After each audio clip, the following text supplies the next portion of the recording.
안녕하세요. 한국 스타트업들의 글로벌 런치패드를 꿈꾸는 글로벌 지향 초기 투자 전문 VC 페인터즈 앤 벤처스의 박정원 파트너입니다. 이전에는 킹슬리 벤처스라는 초기 투자사에서 4년가량 근무했고 최근 페인터즈 앤 벤처스에 합류했습니다.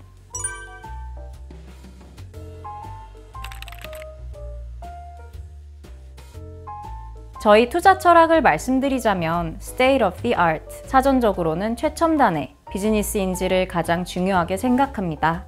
최첨단이라면 기술을 보통 떠올리실 텐데요. 특허로 보호되는 딥테크, 바이오 같은 기술 개발의 영역도 물론 있겠지만 저희가 생각하는 최첨단은 조금 더 범위가 넓은데요.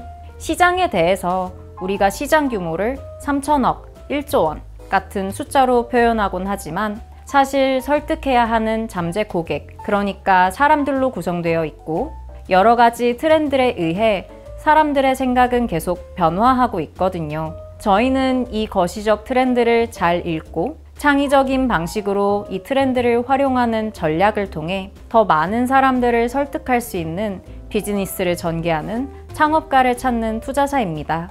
결국 시장, 비즈니스 모델, 그리고 사람인데요. 시의적절하게 시장의 흐름을 잘 읽어내는 것, 그리고 그 흐름 속에서 지속적인 이익이 발생할 수 있는 수익 구조를 만들어내는 전략, 그리고 가장 중요하게는 이 전략을 실제로 구현할 역량과 충분한 동기가 있는지입니다. 많은 대표님들이 작은 시장에서 50%, 100%의 시장 점유율을 달성해서 매출을 수백억씩 일으켜서 성장하겠다는 로드맵을 제시하시는데요. 이 시장 점유율이 얼마나 달성하기 어려운 것인지 예시를 한번 들어보겠습니다.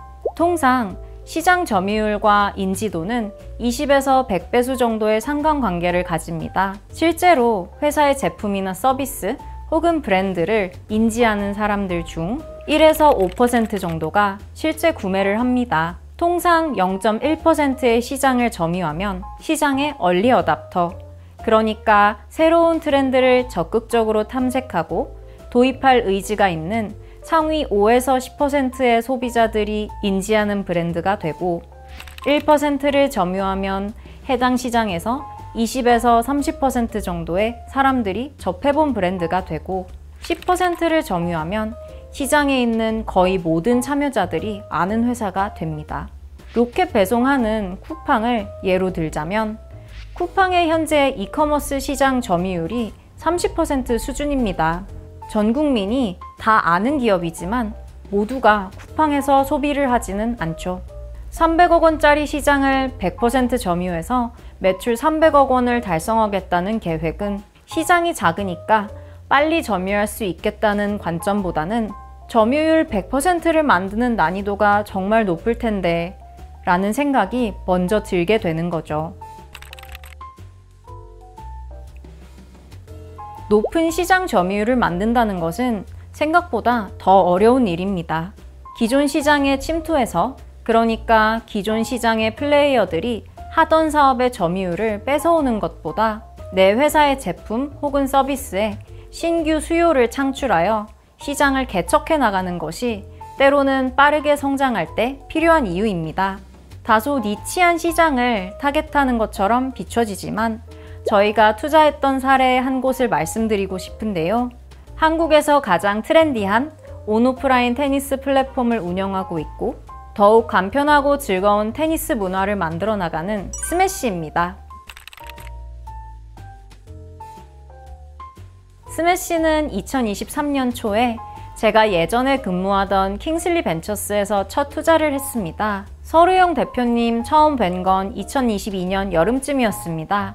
스매시라는 회사와 서비스를 처음 알게 된 건 인스타그램을 통해서였는데요.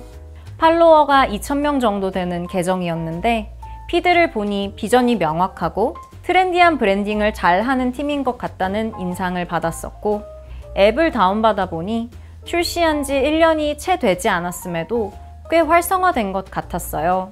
어떤 분이 운영하시는 서비스일지 너무 궁금해서 일단 홈페이지에 있는 메일 주소로 뵙고 싶다고 콜드메일을 써서 미팅이 성사되었습니다. 2022년 여름에 처음 뵙고 반년 정도 뒤에 실제 투자를 하게 되었는데요. 그 기간 동안 서류용 대표님과 스매시 팀이 이뤄낸 성과들을 보면서 결국 이 팀을 믿게 된 것 같아요. 일단 가장 온라인 전환이 쉬운 매칭 기능에서 시작해서 유저들을 모았고, 그렇게 확보된 플랫폼 파워를 활용해서 낡은 방식으로 운영되던 테니스장들을 설득해서 예약 인프라를 온라인화했거든요. 테니스 문화의 문제점을 뾰족하게 정의해서 솔루션으로 구현하시는 과정과 실제로 이 솔루션에 유저들과 테니스 산업의 관계자들이 굉장히 빠르게 반응하는 속도를 확인하면서 서루영 대표님은 이 시장을 정말 잘 이해하고 성향상 잘 맞는 분이라고 생각이 들었어요.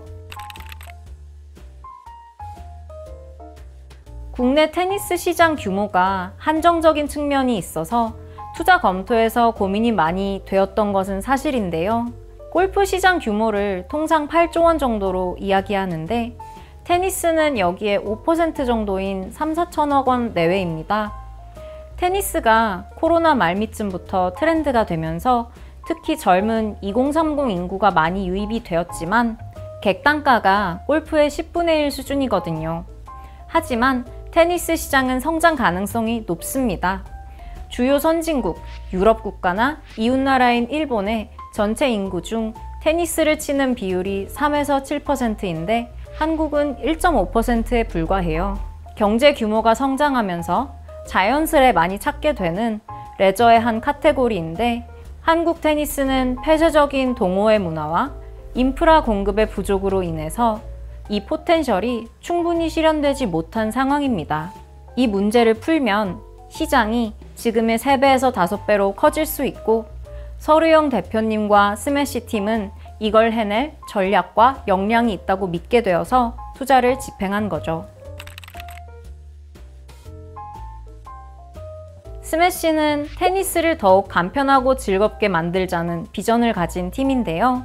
결국 핵심은 테니스라는 도메인에 국한되어서 문제를 정의하기보다는 테니스를 통해서 사람들을 즐겁게 만드는 것에 초점이 맞춰져 있습니다. 스매시 앱 내에서 퍼널 분석에 기반한 기능 개선 같은 당장 테니스를 간편하게 만드는 지엽적인 문제뿐만 아니라 거시적인 관점에서 다른 스포츠 그리고 취미 활동들을 경쟁 대상으로 여기고 테니스 자체의 매력도를 높이려고 했기 때문에 때로는 대담하고 창의적인 기획과 솔루션들이 제시될 수 있었습니다. 당장 크지 않은 시장이라도 이 시장의 문제를 우리 회사가 독창적인 방식으로 해결함으로써 그 성장의 과실을 취할 수 있는 시장이라면 오히려 가장 매력적인 투자 대상이 된다고 생각합니다. 저는 그래서 서루영 대표님께 투자했고 최근에 후속 투자 유치도 마무리되셨고 시장이 작다는 표현이 무색할 정도로 빠르게 매출이 발생하고 있거든요. 결국 투자 유치는 투자사에게 우리 회사의 역량과 성장성을 설득해야 되는 것인데 스매시의 경우에는 소득 수준 같은 거시적 지표들에서 테니스가 확산될 수밖에 없겠다는 거시적인 트렌드와 유행을 이끄는 2030들이 너도 나도 테니스를 치기 시작했던 마이크로 트렌드, 그리고 이 트래픽을 매칭과 브랜딩을 통해 빠르게 흡수한 전략, 마지막으로 반년 이상 성과를 지켜보면서 이 잠재 수요를 계속해서 더 실현해낼 수 있겠다는 팀의 역량에 대한 신뢰가 쌓였어요. 이 일련의 과정을 거치면서 저는 스매시에 투자해야 한다고 설득당해버렸고 투자 씬에서는 시장이 작아서 다소 의아할 수 있는 투자지만 저는 가장 잘한 투자 중 하나였다고 생각합니다. 우리 회사가 거시적으로 어떤 트렌드에 부합하기 때문에 전방 시장이 성장하는지, 그리고 이러한 성장성이 우리 주변에서 어떻게 발현되고 있는지를 IR의 소개 부분에 잘 녹여내는 것이 중요한 것 같고요. 그리고 단박에 투자 유치를 하기보다는 관계 맺기의 관점에서 투자사를 접근하셔서 시간을 두고 성장하는 과정과 모습을 공유해 주시면 훨씬 더 신뢰를 쌓기가 수월한 것 같습니다.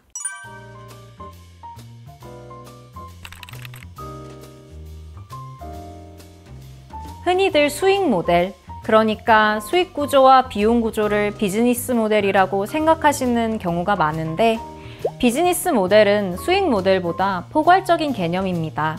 비즈니스 모델은 어떤 제품이나 서비스를 고객에게 제공해서 돈을 버는 포괄적인 핵심 구조인데요. 크게 5가지 정도의 요소가 있습니다. 고객, 해결하고자 하는 문제, 수익 모델, 이해관계자, 그리고 진입장벽을 구축할 수 있는 핵심 경쟁력입니다. 고객의 문제를 해결하는 솔루션을 판매하면서 수익이 발생하고 이 솔루션을 생산하고 제공하기 위해 들어가야 하는 시설비, 인건비와 같은 투자와 단위 판매량당 생산 원가를 조달하고 실제로 비용을 차감했을 때 이익이 남는지를 수익 모델을 통해 확인하고 중장기적으로 수익과 비용 구조가 지속 가능한지 이 모델에 영향을 받고 영향을 줄 수 있는 여러 이해관계자들과의 이해관계에서의 리스크와 경쟁사들이 등장할 때 우리 사업이 가져야 하는 진입장벽, 그러니까 핵심 경쟁력이 무엇이 필요할지 총체적으로 점검하는 것이 비즈니스 모델입니다. 좋은 비즈니스 모델이 갖춰지면 지속적인 이익이 발생합니다. 투자 유치나 차입 같은 외부 자금 조달에 처음에는 의존하다가 결국에는 회사의 자체적인 현금 흐름에 기반해서 자생할 수 있는가? 인데요. 사실 그래야 우리 회사가 제공하고자 하는 제품이 자체적으로 발생하는 이익을 기반으로 지속적으로 시장에 공급될 수 있겠죠. 흔히들 제조업은 투자 유치가 힘들다고들 많이 말씀하세요. 제조업은 금형 같은 물리적인 프로세스로 인해서 제품 개발비가 비싸고 개발 기간도 길어서 개발 실패에 대한 기회비용이 크고 기계나 설비를 구축하는 데 투자가 필요하기 때문에 상대적으로 초기 투자 시장에서는 다소 외면되어 왔습니다. 실제로 2010년대 후반에서 비교적 최근까지도 앱이나 웹, 플랫폼 같은 소프트웨어 기반의 유형 자산 투자가 크게 필요 없는 아이템에 대한 투자가 선호되어 왔고요.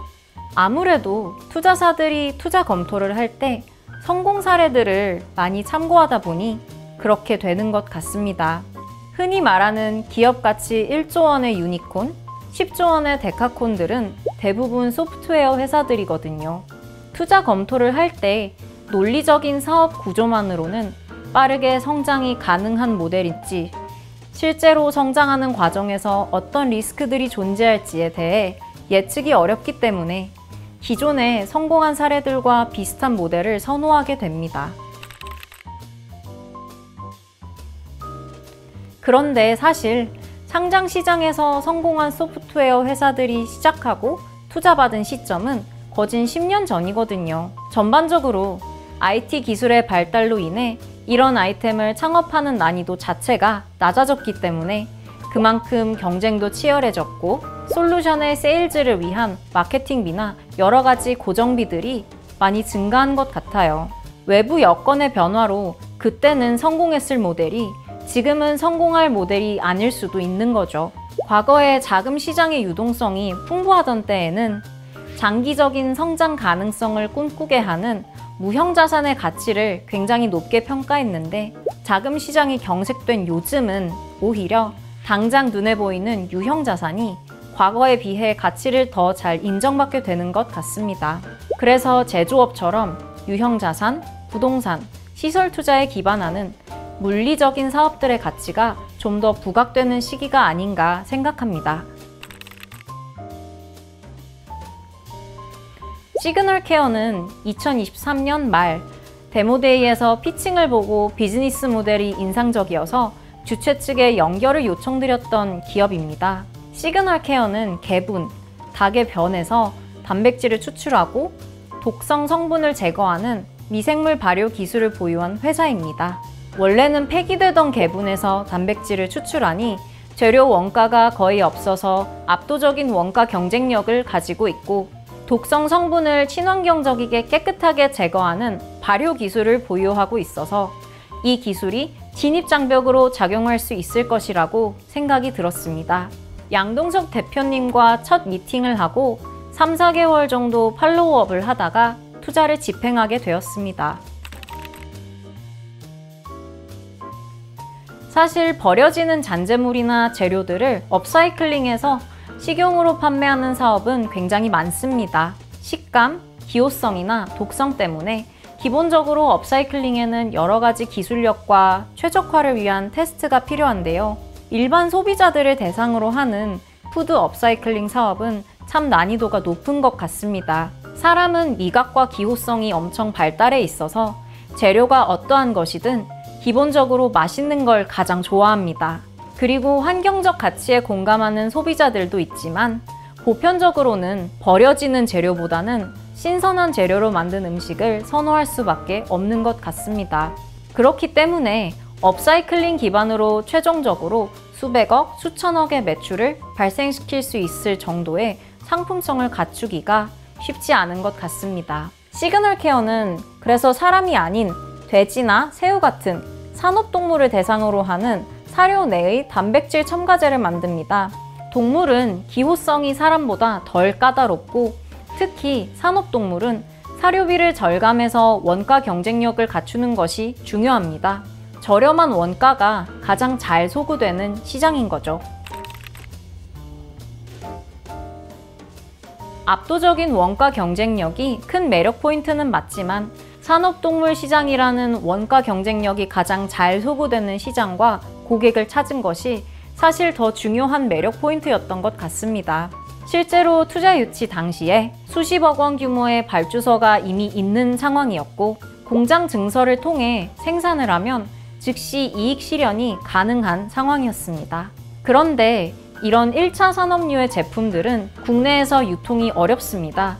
보통 농협 같은 조합을 통해 대량 납품이 이루어지다 보니 영업이 폐쇄적이고 또 한국은 비교적 선진시장이라 굳이 폐기물을 업사이클링한 사료를 먹이고 싶지 않아 합니다.